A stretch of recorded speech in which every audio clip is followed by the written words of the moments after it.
Hello students, आज का जो टॉपिक है हमारा प्रत्यय है। और इससे पहले हम कृत प्रत्यय के भेद तथा अब हम तद्धित प्रत्यय के भेदों के विषय में पढ़ रहे हैं। और तद्धित प्रत्यय में भी हम तरप और तमप प्रत्यय को पढ़ चुके हैं।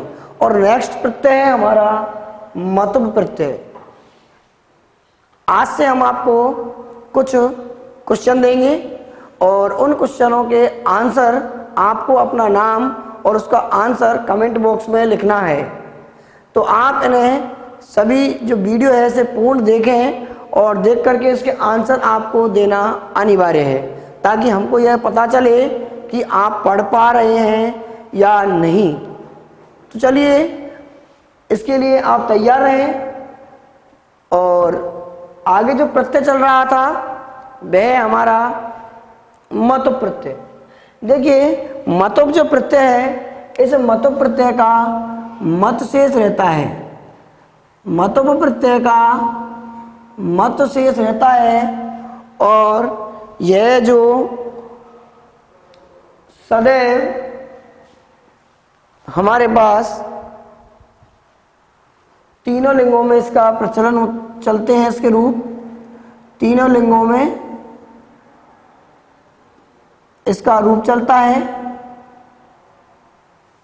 मतुप प्रत्यय का मत शेष रहता है तथा यह तीनों लिंगों में चलता है। और इससे बने हुए जो शब्द होते हैं वह बाला या बाली का अर्थ प्रदान करते हैं। जैसे धन से युक्त धन वाला या धन युक्त, ऐसे मन बुद्धि से बुद्धि वाला या बुद्धि से युक्त। इस प्रकार से इसके हिंदी अर्थों में हम प्रयुक्त करते हैं।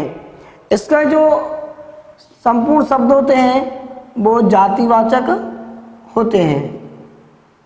तो देखिए, जो मत है, जिन धातुओं के अंत में ए या आ आता है, जिन धातुओं के अंत में ए या आ आता है, वहाँ पे इस मत को हम बत में परिवर्तन कर देते हैं। जिन धातुओं के अंत में ए या आ आता है, वहाँ पे इस मत के स्थान पे हम बत कर देते हैं। जैसे देखिए, बल हमारे पास शब्द है, बल में हमने मतुप प्रत्यय जोड़ दिया है। और बल में मतुप प्रत्यय जोड़ने से हमारे पास बनता है बल। इसका शेष मत रहता है, लेकिन हमने आपको कहा है कि जिन धातुओं के अंत में या जिन शब्दों के अंत में ए या आ आता है, वहाँ पे मत के स्थान पे हमको बत जोड़ना है। अब देखिए, बल जो शब्द है यह एकारांत है, अर्थात अंत में ए है। तो ए होने के कारण यहाँ मत के स्थान पे आपको बत जोड़ना है और वह बन जाएगा हमारे पास बलवत। हाँ जी। तो देखिए, ये बलवत शब्द बना है, वह बना है हमारे पास नपुंसक लिंग में। और हमको क्योंकि ये तीनों लिंगों में प्रयुक्त किया जाता है, तो पुल्लिंग में बनाने के लिए हम इसका पुल्लिंग में बनाएंगे। तो यह बन जाएगा बलवान।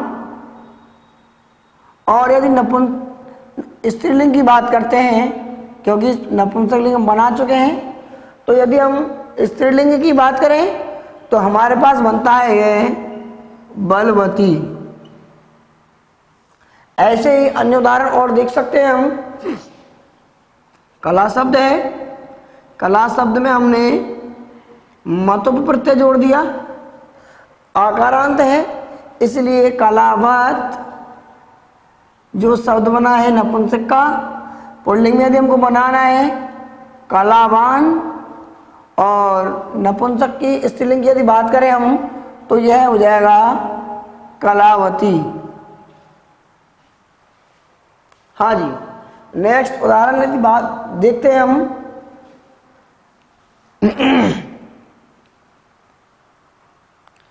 विद्या विद्या में मतु प्रत्यय हम जोड़ देते हैं तो हो जाता है यहाँ पे विद्यावत। पुल्लिंग में बनाएंगे इसको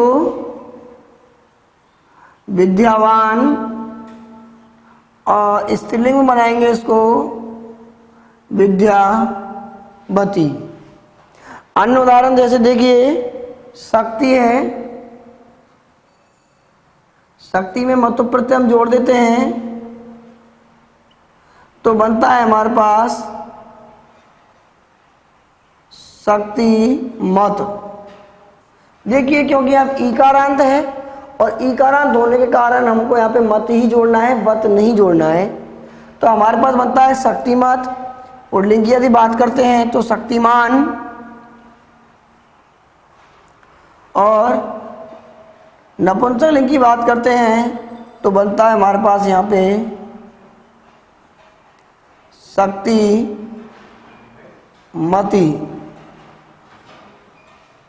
अन्य उदाहरण और हम देख सकते हैं श्री में हमने मतु प्रत्यय जोड़ दिया, श्री से श्रीमत। पुल्लिंग बनाएंगे श्रीमान और स्त्रीलिंग बनाएंगे तो इसको बनेगा ये श्रीमती। इस प्रकार से मतु प्रत्यय से युक्त जो शब्द हैं वो इस प्रकार से हैं। एक बार इनको दोबारा से हम देख सकते हैं। मतु प्रत्यय का मत शेष रहता है, लेकिन जिन शब्दों के पीछे या अंत में ए या आ आता है वहाँ पे मत के स्थान पे हमको बत जोड़ना है तथा इसका प्रयोग तीनों लिंगों में किया जाता है। इससे बने हुए जो शब्द होते हैं उनका अर्थ बाला या वाली होता है, या युक्त भी हो सकता है, और पूर्ण रूप जो है यह जातिवाचक शब्द के रूप में प्रयुक्त किया जा सकता है। जैसे हम वह गुणवान या गुण युक्त कन्या है, वह गुण युक्त कन्या है, तो वह स्त्रीलिंग है तो हमने लिख दिया सा। क्योंकि स्त्रीलिंग की बात कर रहे हैं इसलिए आप यहाँ गुण युक्त में आएगा गुण वती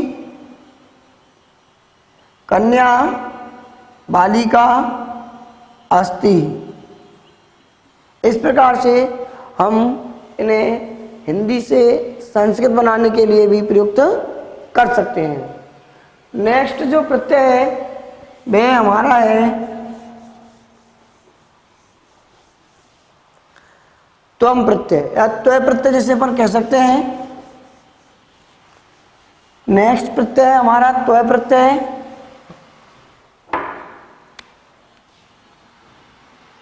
त्वय प्रत्यय का त्वम शेष रहता है, यह नपुंसक लिंग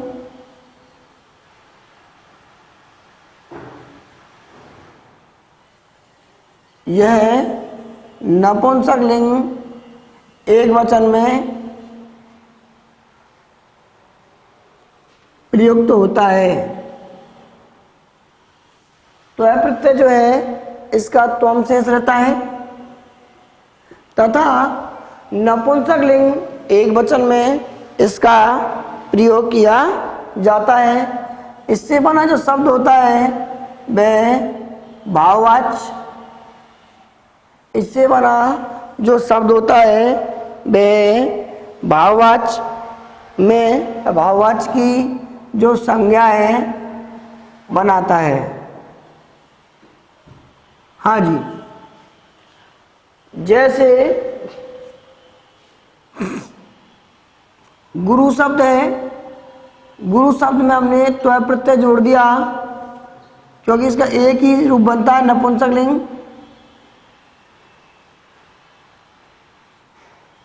तो देखिए गुरु में त्वय प्रत्यय जोड़ेंगे तो बन जाएगा ये गुरुत्वम। लघु में त्वय प्रत्यय जोड़ देते हैं तो बन जाएगा ये लघुत्वम, ममता जो शब्द है इसमें हमने त्व प्रत्यय जोड़ दिया तो ममत्वम। ऐसे ही हम जन शब्द है इसमें त्व प्रत्यय जोड़ेंगे, जनत्वम शब्द बनता है। निरप शब्द है, निरप में त्व प्रत्यय जोड़ा हमने तो ये बन गया निरपत्वम। इस प्रकार से जो त्व प्रत्यय है वह नपुंसक लिंग एक वचन में सदैव प्रयुक्त किया जाता है और पूर्ण जो शब्द है ये से भाववाचक संज्ञा शब्द बनाता है। इसके बाद हमारा जो नेक्स्ट प्रत्यय है वह है तल प्रत्यय। तल प्रत्यय की यदि बात करते थे हम तो तल प्रत्यय का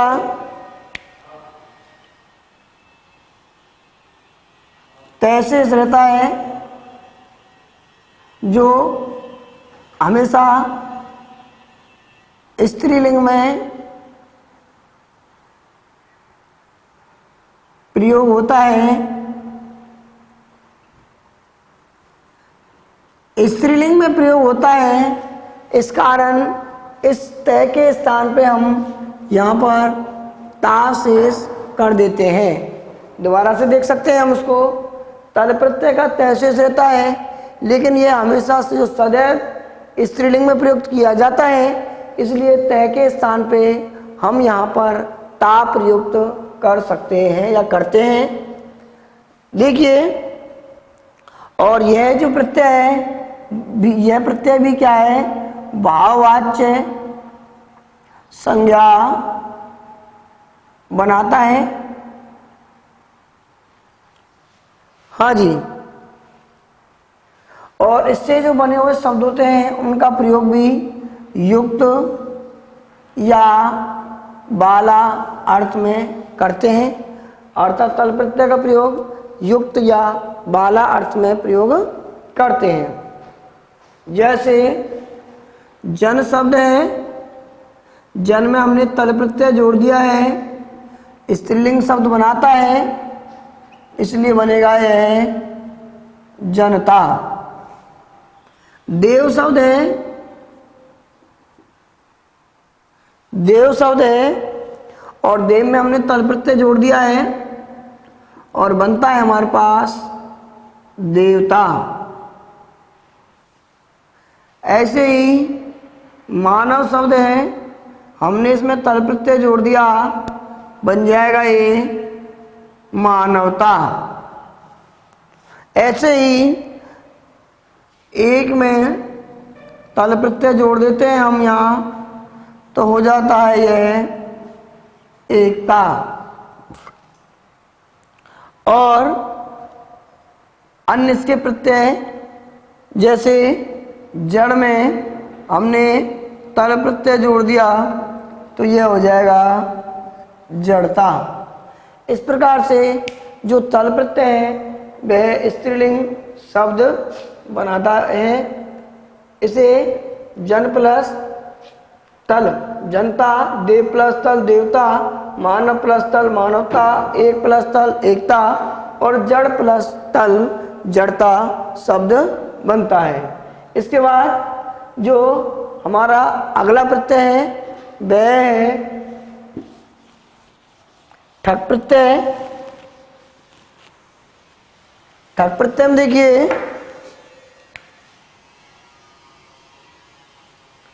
ठक प्रत्यय क्या करता है, पूर्ण शब्द को, जो पूर्ण शब्द है उसे हमेशा पुल्लिंग में बनाता है, हमेशा उसका पुल्लिंग रूप बनाता है। और इस ठक प्रत्यय का एक शेष रहता है साथ में ही ये जिस शब्द में जुड़ता है उस शब्द की जो उपधा है, उपधा से तात्पर्य है कि किसी भी शब्द का प्रारंभिक स्वर अर्थात पहले वाले अक्षर में जो भी स्वर होता है वह स्वर क्या है, वृद्धि हो जाता है। क्या होता है, वृद्धि हो जाता है। उपधा, जो इसकी उपधा होती है यह उपधा को क्या है, वृद्धि करता है और यह भाववाचक संज्ञा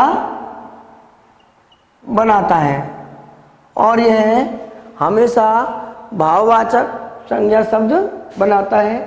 देखिए ठक प्रत्यय पूर्ण शब्द को पुल्लिंग में बनाता है, एक प्रत्यय इसका शेष रहता है, एक ठक का एक शेष रहता है तथा यह जिस शब्द में जुड़ता है उसकी उपधा को वृद्धि कर देता है और पूर्ण शब्द को यह भाववाचक संज्ञा बनाता है। जैसे देव शब्द है, देव में हमने ठक प्रत्यय जोड़ दिया तो देखिए देव में ए है, ए की वृद्धि आई होगी, ई की वृद्धि आई होगी, ऊ की वृद्धि औ होगी, ए की वृद्धि आ होगी। तो इस प्रकार से हमको इनकी वृद्धि करनी है और पूर्ण रूप क्या बनता है, इसका पुल्लिंग बनता है। देखिए देव में अपन ने ठक प्रत्यय जोड़ दिया तो देव में ए का वृद्धि होगा दही और बनता है हमारे पास दैविक। क्या बनता है, दैविक। अन्य उदाहरण जैसे इतिहास शब्द है, इतिहास में हमने ठक प्रत्यय जोड़ दिया और ई के स्थान पे वृद्धि करेंगे आई तो हो जाएगा ये ऐतिहासिक। क्या बनेगा ये, ऐतिहासिक। पुराण शब्द है, पुराण में हमने ठक जोड़ दिया है तो ये हो जाएगा पौराणिक। समाज शब्द है, समाज शब्द में हमने ठक प्रत्यय जोड़ दिया, एकारांत के स्थान पे आकारांत वृद्धि हो जाएगा सामाजिक, सामाजिक। इस प्रकार से अन्य उदाहरण जैसे मास शब्द है और मास शब्द में हमने ठक प्रत्यय जोड़ दिया है और वह बनता है मासिक।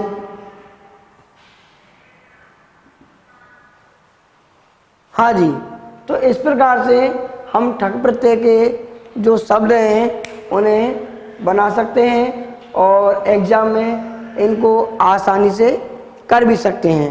इसके बाद हमारा जो नेक्स्ट प्रत्यय है, अगला प्रत्यय जो है वह है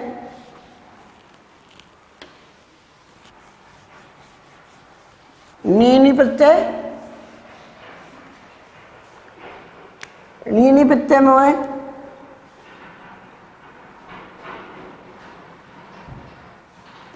नीनी प्रत्यय में ई इस न का लोप होता है और पीछे ई का लोप होता है तो यहाँ पे इन शेष रहता है अर्थात नीनी प्रत्यय का इन जो है शेष रहता है तथा इसका प्रयोग तीनों लिंगों में किया जाता है। नीनी प्रत्यय का इन शेष रहता है तथा इसका प्रयोग तीनों लिंगों में किया जाता है। पूर्ण जो रूप जो शब्द बनता है वह भाववाचक संज्ञा बनाता है। जैसे देखिए गुण शब्द है, गुण शब्द में हमने नीनी प्रत्यय जोड़ दिया है और गुण में हम नीनी जोड़ेंगे तो क्योंकि इसका इन शेष रहता है तो इन जो हम इसमें जोड़ते हैं तो शब्द बनता है हमारे पास नपुंसकलिंग का और वह बनता है गुणिन। इसके लिए हमको अब पुल्लिंग की आवश्यकता पड़ती है क्योंकि तीनों लिंगों में चलता है, तो पुल्लिंग में बनाएंगे तो यह हो जाएगा गुणी।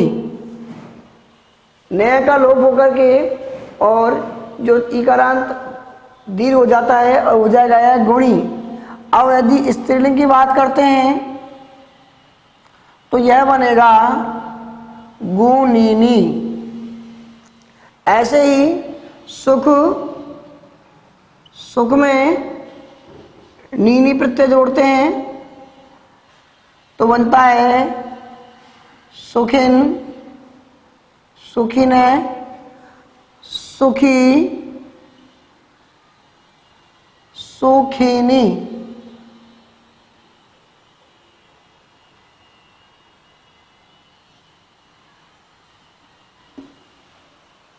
हाँ जी, बल शब्द है, बल शब्द में नीनी जोड़ते हैं तो बनता है वलिन, वली, वालिनी, वालिनी। इस प्रकार से हमारा जो नीनी प्रत्यय है यह तीनों लिंगों में प्रयोग किया जाता है। जैसे गुण से गुणीन है, गुणी गुणीनी, सुख से सुखीन है, सुखी सुखीनी, बल से बलीन है, बली और बलीनी। और जो नेक्स्ट, अब हम आपको कुछ क्वेश्चन देते हैं। इन क्वेश्चनों का आंसर आप कमेंट बॉक्स में अपना नाम सहित आपको इनके आंसर देने हैं ताकि हमें पता चले आप इनको देखते हैं या नहीं देख रहे हैं। पहला है हमारे पास भवंती, दूसरा है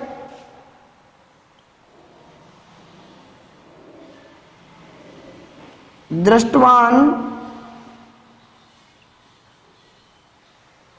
तीसरा है